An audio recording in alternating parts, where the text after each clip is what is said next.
Warm greetings from Hong Kong.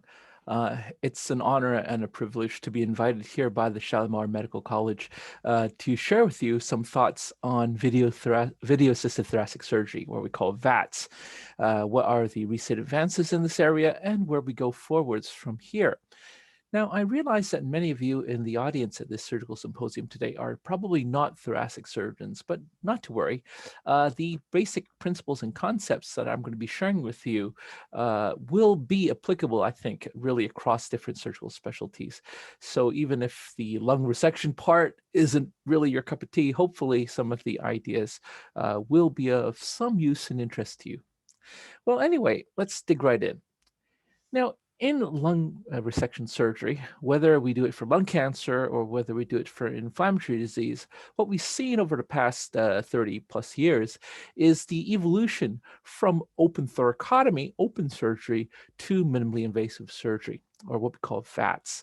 VATS with conventionally with 3 ports is nowadays across the world the preferred approach of choice when we do any major lung surgery today. But of course, what we've seen over the last 10, 15 years is a further evolution of this into the next generation. So we're talking about things like next generation VATS, which we'll come to, and of course, robotic surgery. Now, these branch off very nicely into what I like to think are the technical advances. This is represented by next generation VATS, and the technological advances represented by robotic surgery. Now, robotic surgery is probably the most prime example of the infusion of advanced technology into our practices as surgeons around the world. And we all know the theoretical advantages of using the robot, so I won't go into in detail here. What I will say is that robotic thoracic surgery is not new. The robot was designed back in the 1990s. It's evolved, but it's still an over 20-year-old technology. So if we're talking about recent advances, then we really should be considering the newer robotic platforms that are emerging onto the scene either today or within the next few years. So we're talking principally about systems that, one, are cheaper, because that was the main problem with robotic systems. Two, the user friendliness is much greater. You don't have a great big console nowadays. You can stand at the console with these newer platforms, and you can easily go between standing at the console, going to the bedside, doing things hands-on yourself. And of course, you've all heard about these single port robot systems, which further reduce surgical access trauma. So these are very exciting new advances. Of course, a lot of the advantages of the robot are not limited to robot systems themselves. The particular key components of the robots, for example, the 3D vision and also these wristed instruments, are no longer the sole purvey of robotic systems. Technological companies are now providing these key features in non-robotic platforms, as you can see here. So that's good news for a lot of us who don't have access to the robot. Technology is also helping us in many other ways. Certainly when we come to lung surgery, we have electromagnetic navigation bronchoscopy. This is becoming standard practice across the world. It's a recent but not a new advance anymore. And with this, we can navigate through the airways beyond visual range to even distal parts of the lung and the airways. And this not only allows us to biopsy and identify the small peripheral lung nodules, but they can also help guide us and locate certain segments of the lung for our resection during surgery. It's a great platform for surgery today. This is just a quick video clip showing how this kind of technology can actually benefit surgeons. Of course, technology has advanced in many other areas as well. You've probably heard of magnetic anchoring. And in fact, many of you who are general surgeons will recognize this picture here in the top left. What you can do is you can actually insert instruments and use them as retractors, as camera holders, without the need for creating extra ports. You have ablation technology here. So today, for small lung lesions, it's no longer necessary to take it out. In selected cases, you can actually apply thermal or even cryo energy to destroy the lesion without actually resecting. Fantastic. You have things like 3D printing, which helps surgeons visualize complex resections or more delicate, fine anatomy with great precision, allowing for very safe surgical planning. The hybrid OR, where you have imaging, CT technology, not just fluoroscopy, in the OR as you operate. Again, it's revolutionizing thoracic surgery in some selected patients. So you can do very detailed location, biopsy, and planning for your surgery in real time in the OR. We can identify small lung lesions with things like radiofrequency ID tagging or different kind of locating mechanisms, technologies. It's a really exciting area. And certainly what we're going to be seeing over the next few years is the advent of artificial intelligence, which will help us analyze things like CT scans of the thorax to pick up pathologies, to pick out different surgical strategies. The future is looking very, very exciting indeed. However, as we consider all these different technologies, we also have to pay attention to this particular curve because this is the curve of diminishing returns. As we're increasing technological investment, we're going to be increasing our spending in terms of money, in terms of time and training. What we're hoping for is improving patient outcomes as we increase this investment.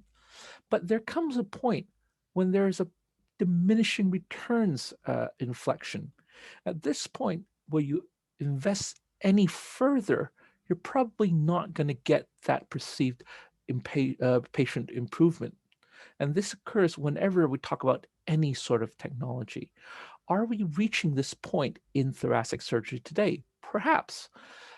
In this particular look, we need to consider what the economists refer to as value. And value, quite simply, is the improvement in quality or improvement in patient outcomes divided by how much costs you're putting into that system. Now, let's look, for example, at the use of robotic surgery.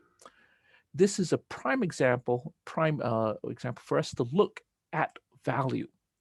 Now, if we look at the investment in robotic surgery and you compare that with open thoracotomy, what you find is that, yes, there is a cost savings compared to open surgery.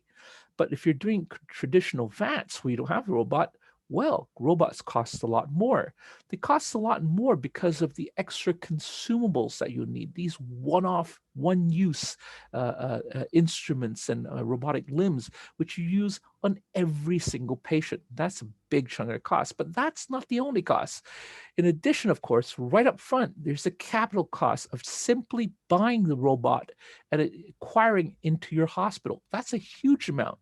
And thereafter, every year, you are forced to pay maintenance costs, which are up to about 10% of the initial capital costs every year just to maintain the robot.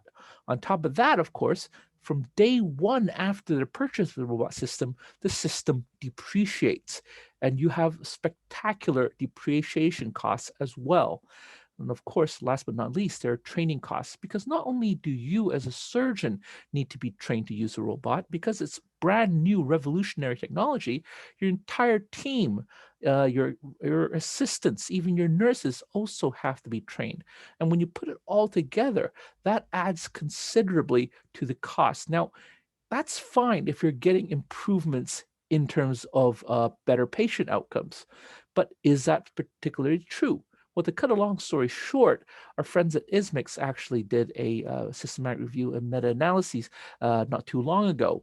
And yes, they found that robotic surgery does come with increased costs. Not a surprise. Does it actually reduce adverse events? Does it reduce morbidity? And unfortunately, it doesn't. Robotic VATS, the RVATS here, is about the same as traditional multi-port VATS. So you're not getting much benefit for your added costs. And in fact, if anything, what we call uniportal VATS, other more modern types of VATS, is the only thing that actually reduces pain after surgery, not robotics. So if you really look at it this way, in terms of value, technology, it's not just robotics, but in all those other technologies I talked about just now, very often we're going to find, especially in the early experience, you're not always going to get what the value you think you're going to get.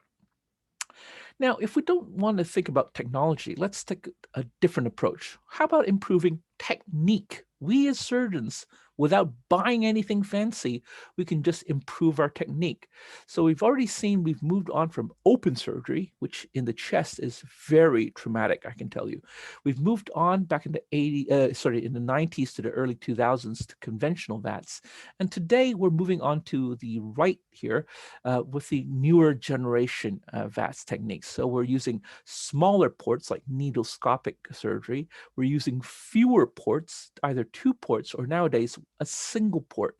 And through a single incision, you can see here, maybe just a 3-centimeter incision, we are now able to do a lot of very fine and very good surgery. Sorry, the video is not playing very well here. But we can now do what we call sublobar operations through a tiny incision. So we're chopping away not an entire lobes of the lung, not the entire lung, but a sublobar component, a segment of the lung, which is intricate and technically complex surgery very often. But we can achieve that through a single wound, and patients can go home in less than 48 hours with their lung cancer cured. We can improve our technique to perform even more complex operations, such as intrapericardial pneumonectomy, which I'm pretty sure will be relevant in the South Asian peninsula. So we're talking about very inflammatory disease or very advanced lung cancers. We can dig right into the pericardium, even through a single port that's only 3 centimeters, and you can do complex surgery. You can do sleeve resections. Again, I'm sorry the video isn't playing, but we can chop out, for example, a sleeve of the main bronchus and remove the upper lobe, suture it back together. And this can all be achieved simply through a small 3-centimeter incision. And the great thing about it is you can do all this, these technically difficult surgery, using quite simple instruments. These are the instruments I use every single day when I do uniportal surgery. And you can see immediately that when you compare it with the robotic technology and all those other fanciful technologies you talked about just now, this kind of technique is a lot more economical and certainly can be done even by average surgeons like myself. Now, the evidence for technical advances is building. So we have a lot of good case series over the years, which have shown consistently that uniportal lobectomy, uniportal segmentectomy can be done with a lot of safety. The safety record speaks for itself. But moreover, when you compare it with multiportal VATS, the evidence is now building that when you reduce the number and size of your wounds, you are going to have patient improved outcomes. So what this little table here shows is that all the boxes in blue here are where the evidence is now pointing in favor of uniportal VATS. Where it's in red here is where it's in favor of old traditional multi-port VATS, and you can see that the uniportal VATS is slowly winning over the years. So the technical side looks really great, but we can go even further.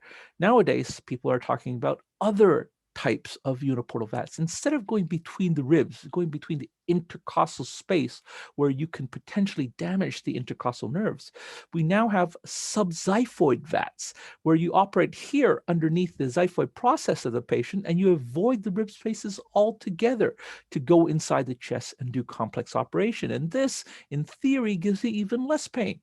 But why go from the bottom? You can go from the top as well. Our friend Marcin Zielinski in Poland actually does a transcervical lobectomy through a collar incision above the sternum. So he goes in from this approach into the chest to do a lobectomy. And that's also shown to be possible. Wow. Now, some of our friends in the Far East, for example, in China, are going the other way. They're doing subsegmentectomies. I was talking about segmentectomies, a sublobar resection, just chopping away a small part of the lung to cure lung cancer. In selected patients nowadays, some surgeons are even doing subsegmentectomies, going really into periphery of lung, taking out very small vessels in the distal parts of the lung and doing a very minimal resection in order to cure cancer. And this is really pushing the boundaries of what is achievable with VATS today.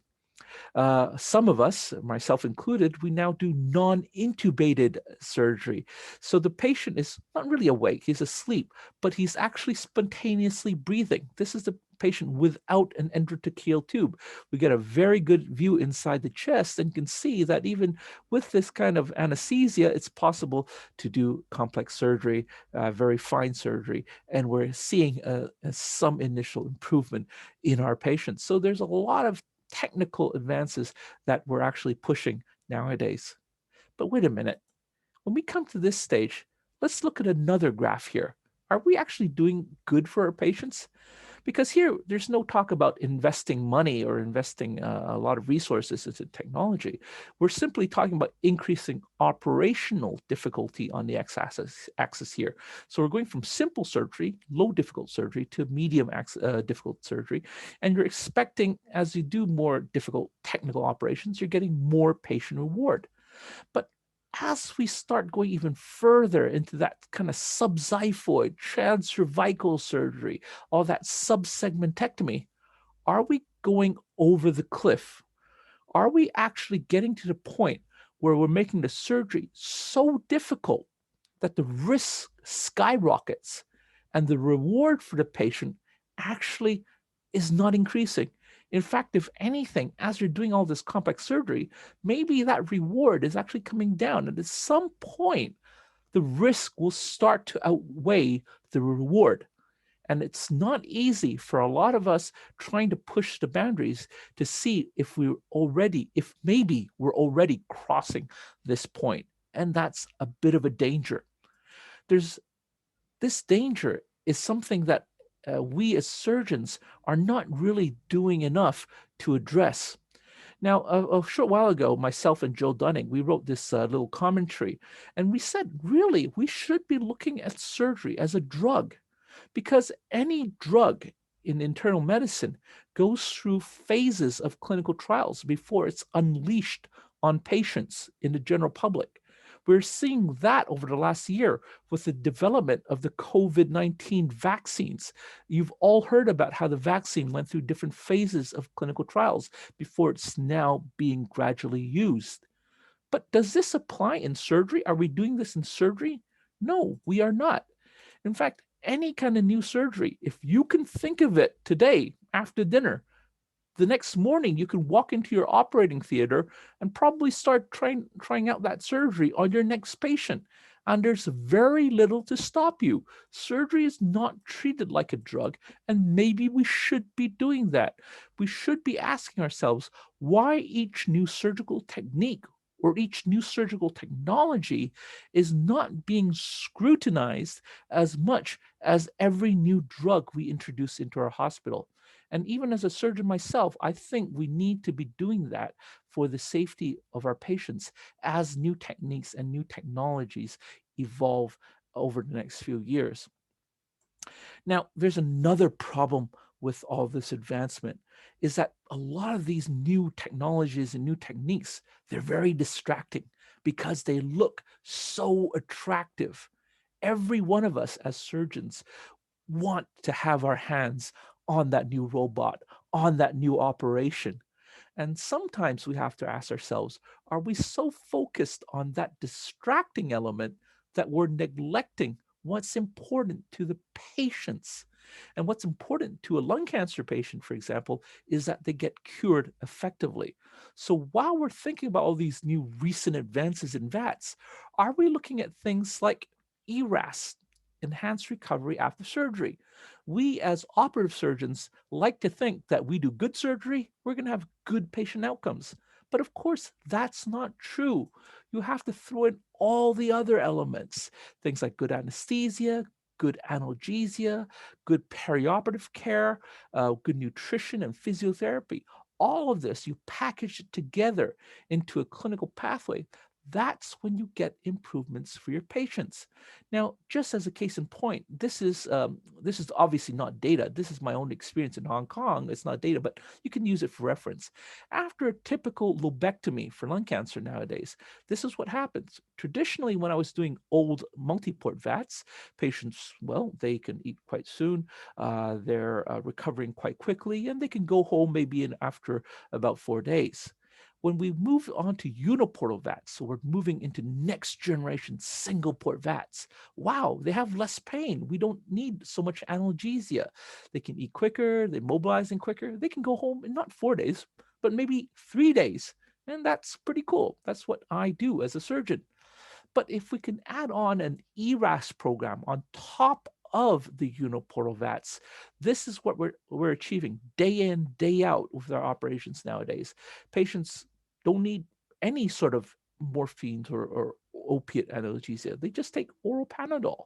They eat immediately after surgery. They mobilize immediately after surgery. They go back to the ward and they're already walking to the toilet by themselves. We remove the chest drain the day after surgery if there's no air leak. Patients go home in less than 48 hours. And it's not because I tell them, hey, you should go home. It's because they say, doctor, I feel well. There's nothing wrong with me. Can I go home today? And that usually takes place in less than 48 hours in a straightforward lobectomy nowadays. So this is what ERAS can do for your patients. And yet today we're still over focused on technology and technique, and we're neglecting some of this. We're also neglecting things like lung cancer screening. Now, this is what lung cancer screening does. You do low dose CT screening on asymptomatic individuals. In the past, most lung cancer patients in Hong Kong, for example, are being detected in late inoperable stages of surgery of cancer. But if you actually go forth and do screening on asymptomatic individuals, you get stage shift. And at the time of diagnosis now, more than half of patients, it's been shown in a lot of studies, can be detected in stage 1, which is an operable stage and it's curable. You can cure deadly diseases like lung cancer. Now, this is something that gets neglected if we always focus on technique and technology. Now, when we do this screening, we find these small lesions, ground glass opacities, these small semi-solid lesions. And the great thing about these lesions is that, yeah, it could be cancer, but you can cure them with the segmentectomies, the sublobary sections I was talking about earlier. And this sublobary section, although it's more technically difficult, gives you better patient outcomes. Patients recover extremely quickly. They have a lot more lung preserved, and you can cure the cancer. But we also need to be thinking that a lot of the guidelines that tell us how to treat those screening detected cancers say, well, these cancers might be indolent. Don't treat them straight away. You can wait on them, watch them for a few months, maybe even a year. And if they grow, then you do surgery. But if you do that and you wait and you think, some of these are benign lesions, don't need to treat. If they do increase in size tomorrow, maybe 6 months later, maybe 12 months later, and then you operate, then that lesion is no longer amenable to a sublobary resection. You're probably thinking you need to do a lobectomy now. So that surgery with increased morbidity and sequelae. And because the cancer is now bigger, it's probably not stage 1A, maybe up stage 1B. The prognosis is going to be worse. So what I'm trying to say is that while we're just thinking about doing, uniportal surgery or subxiphoid surgery, we're neglecting good thinking about how we offer surgery to patients. In this age of lung cancer screening, shouldn't we be redefining the guidelines on how to manage these patients so that we can treat them earlier? We can, instead of waiting it for these patients to have worsened conditions before we operate. The whole philosophy is something my friend, Professor Chen Hai Tran, calls minimally invasive surgery 3.0. And this is something that all surgeons really, really should be thinking about. Last but not least, we should also be concentrating, not becoming distracted from the challenges to surgery, which are emerging. For lung cancer, for example, nowadays, many options exist. You have SBRT, which has been around for a number of years. Today, in some countries, we have proton beam therapy, which is even more effective than SBRT for the treatment of lung cancer. These are non-resectional therapies. The patient doesn't even need an operation, and they can be potentially cured. Immunotherapy is getting better and better. And there are already people are saying that maybe sometime in the future, you just need to take immunotherapy, don't need surgery, and that can cure a lot of cancer, maybe. Now, this is emerging, but if we are too focused on buying that new robot, buying that new EMB system, trying out subxiphoid surgery, are we neglecting the challenge being posed by these alternative therapies? Now, I don't see this as the enemy, but if we recognize this challenge, then potentially this challenge can work in our favor. Although things like immunotherapy can improve patient's outcome on their own, what if we integrate it into multimodality treatment with surgery? Traditionally, this is how we view cancer, for example. If it's early stage, it's surgery. If it's late stage, well, pass it on to the oncologist. They do whatever they want to do to it. And it's a very sharp distinction. But if we take our focus away from technology and techniques in surgery and focus on what immunotherapy is bringing to us, the future probably looks like this. There's no sharp divide. Across stage 1, 2, and 3, the future is probably multimodality, where surgeons work with oncologists to give the best treatment for patients on an individualized basis. So if we take our heads out of the sand and stop just focusing on technique and technology, this is the sort of thing that we really should be thinking about in future. We shouldn't get distracted. So just to conclude, if we're talking about VATS and recent advances and future directions, we can talk about technology. And if we talk about the influx of technology, we need to think about value. Every time we bring something into our hospital, into our practice, is the improvement in quality outweighing the investment in terms of cost? We can also try and advance VATS through improved techniques, the next generation techniques, for example. And here we also have to consider a different curve, the risk reward curve. And we need to be aware of when the risk starts outweighing the reward. We need to scrutinize surgery so that every new technique really needs to be viewed like a drug going through safety and efficacy trials before we unleash them on our patients. And if we're really paying attention to our patients and what really matters for them, we shouldn't let technology and techniques distract us from the real key issues, and that is curing the disease. And very often, if not most cases, certainly what really matters in treating disease is not technology or technique per se. It's actually seeing where we as surgeons stand in the overall care for our patients. Don't get distracted. Thank you very much.